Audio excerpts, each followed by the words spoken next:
We thank the Lord, brothers and sisters, for the life that He has given to us. Thank Him for His love and presence.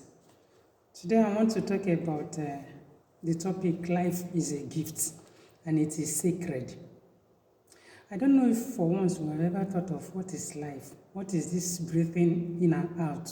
What is this air that I breathe? What is this waking up, sleeping, walking around, going out and coming in? How does it come? How is my existence? Unfortunately, we don't really think of all those things. We know life is a mystery which no one could really tell and is beyond human comprehension. But it's only God who is a mystery who can actually tell. Life is more of spirit, and that is why God, who is spirit, can tell you this is life. This is what life is. Because we were created in His own image. He was one that gave us Himself, His own self. So, if we really understand what life is more of spiritual. And for those who know, spiritual controls the physical. So, for you to really understand and value the life that the Lord has given to you, you have to be connected with the God who is a mystery. Life, as I said it, is sacred and must be respected as sacred. When we say something is sacred, something that is given up for something that is consecrated, that is offered up for something. So it must not be touched, it must not be played with. It's something to be respected. Life is a gift that God gave to us to take care of. But unfortunately, we destroy ourselves and destroy the life of others. We kill ourselves and kill others. We don't value what the Lord has given to us. I don't know if we really know that we'll give account of this life that we are living. We are going to tell the Lord how we spent the life that He gave to us. Unfortunately, we don't really tell God, thank you for the life you have given to me, but we kill. If we read in the book of Genesis chapter 9, verse 5 to 6, it says, if anyone takes human life, he will be punished. I will punish with death any animal that takes a human life. Human beings were made like God. So whoever murders one of them will be killed by someone else. Good News Bible I am using. I don't know if the Lord is telling us that life is precious. It must be protected. And we are killing. I don't know, what do we tell God? Or does He mean to us that is nothing like God? Brothers and sisters, heaven is real. Hell is real. The life of the other person you are taking, the life of the other person you are destroying, you are going to give account. Let's think of how we do things. Let's think of how we manage things. We remember what happened in the book of Genesis chapter 4 when we read it. When Cain killed his brother.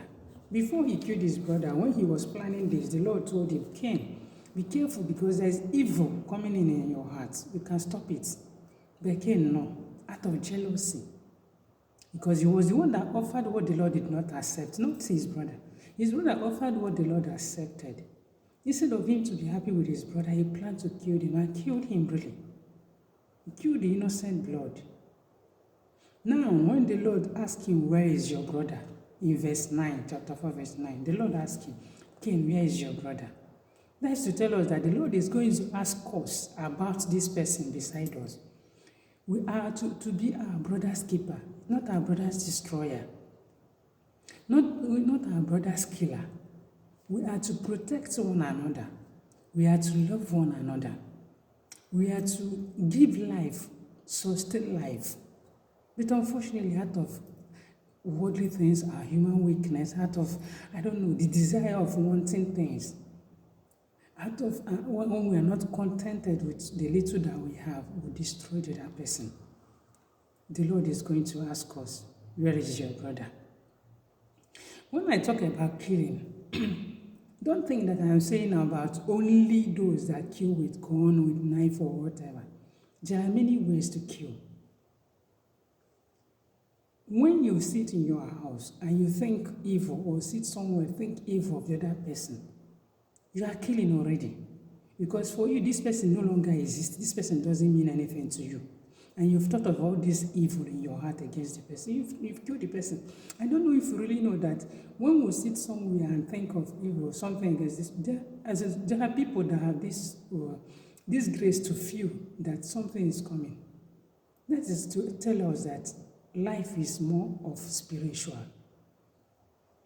You that is thinking evil against your sister, against your brother, what has the person done to you? Were you the one that gave him or her the life? No. The life he or she is living does not belong to you. Your own life does not belong to you. So we shouldn't allow evil to come into our hearts. When it comes in as human weakness, send it away. You know, I do know how many families, how many marriages, how many friendships that has been destroyed and killed by gossip. Gossip is another way of killing. Look at couples that are living together in peace. You come there and tell things that are not existing. Even when one of them has done something wrong, you don't have another way to correct things or to help the situation. You gossip the other one to the other. And you divide people that are united, that are called united. Remember the Lord said, whoever the Lord who joins together, let no man separate. You get up from where you are and separate what God has joined together. Do you know families that are destroyed because of gossip? Do you know friendship that has been destroyed and killed? Enemies that came in because of gossip. You tell things that you do not know. The other one pass, you didn't even verify where the person is going or what the person is doing. You tell another story of what this person didn't do. How many are in the prison because of what another person is told that is not true? How many are dying in their homes because of another story? Have you ever thought of how you are destroying this person? Do you know that you give account of this person? Many people have been abandoned because of what you said. Many families that are destroyed, separated because of what you said. Have you ever asked yourself the nemesis of this time? On you and on your generation? Why are you destroying a family? Why are you destroying friends? Why are you destroying couples that are living in peace with mouth? Even if the person has done wrong, don't you know how to call the person and speak to the person? But you carry the person's name all around. Some people cannot even move out because of what people have said against them. My dear brothers and sisters, the Lord is saying we should protect life. And this person that you are telling stories, these families you are dividing, you say they are not killing. You have killed them. You have killed them. Because when they are no longer living together, there is this enmity. There is no more love. There is no peace. No, the other one doesn't see the other one again as before. And you think you can have peace of mind. I don't think so. Stop killing. Stop destroying. What will you really gain when you see the other person crying because of you? What will you gain when the other person spends the night without sleep? The depression that this person goes through because of what you are doing to him or her. Husband, do you maltreat your wife? You are killing her. Why not allow her to live? You treat her as a slave just because you married her.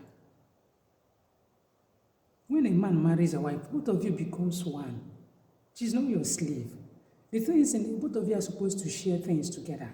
Even the work, the things and then responsibilities in the house. She's not to be used.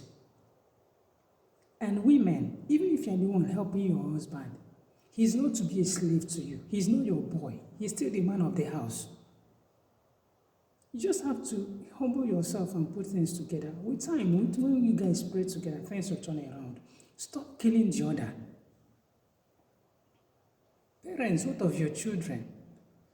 Sometimes when I hear what is going on in the internet, how parents treat their children, maltreat someone who is living with you, why are you killing this person?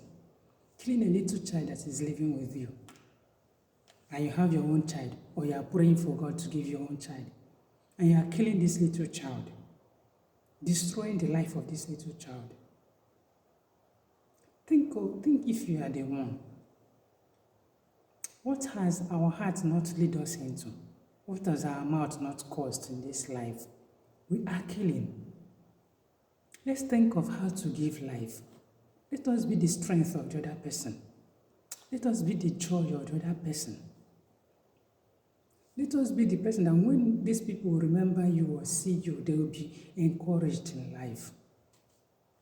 You will just sit one place without even knowing what the other one is going through. You add another sorrow to the person.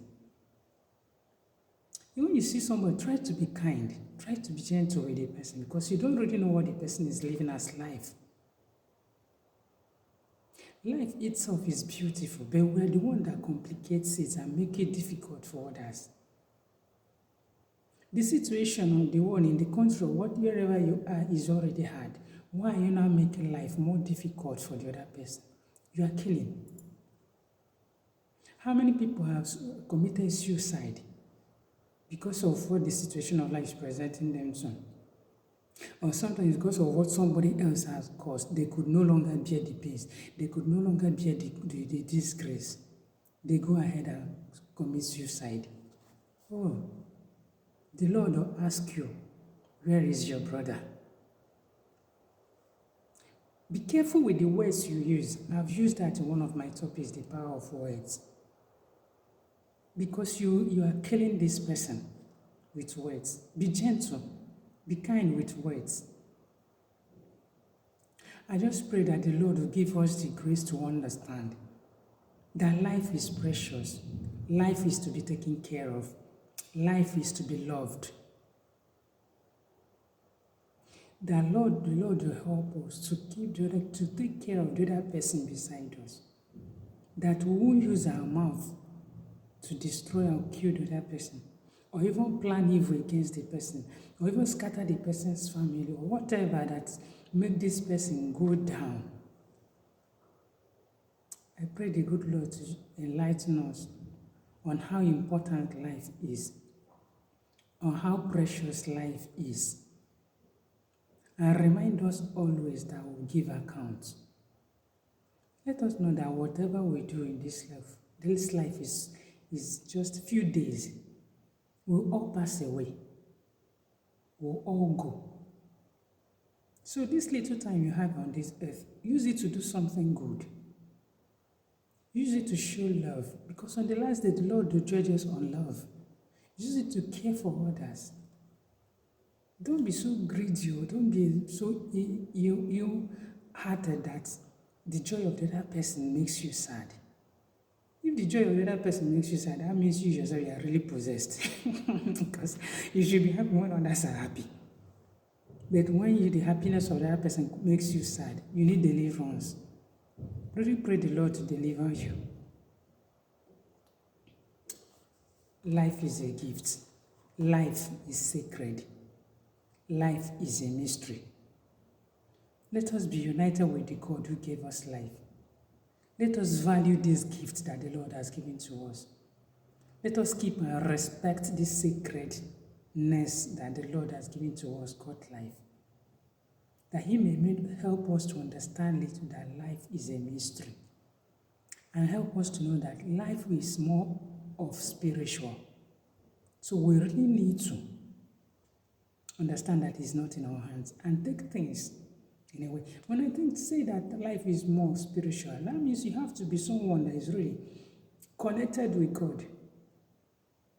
Because in this life, if you are not connected with God, you'll really be destroyed, because there are many evil going on in the world.